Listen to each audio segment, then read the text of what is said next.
దీంతో పాటు బెండకాయ బాగా తిన్నప్పుడండి మరి స్పెయిన్ దేశస్థులు చేసిన పరిశోధనలు ఇంకోటి ఉందన్నమాట. ఇందులో ఉండే కొన్ని కెమికల్స్ పాలిఫినాల్స్ మరియు యాంటీ ఆక్సిడెంట్స్ ఇట్లాంటివి బాగా ఎక్కువ ఉన్నాయట.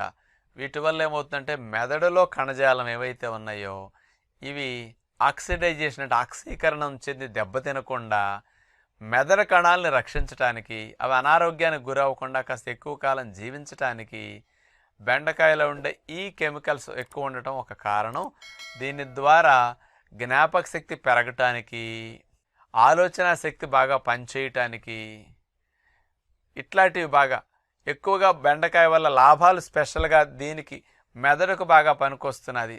నేర్చుకునే శక్తి కూడా లెర్నింగ్ ఎబిలిటీ బాగా పెరుగుతున్నది బెండకాయ తినటం వల్ల అనేది స్పెషల్గా స్పెయిన్ దేశస్తులు మరొక పరిశోధన ద్వారా అంటే బెండకాయకి మన బుద్ధి పెరగటానికి, తెలివితేటలు, మేధాశక్తికి, జ్ఞాపక శక్తికి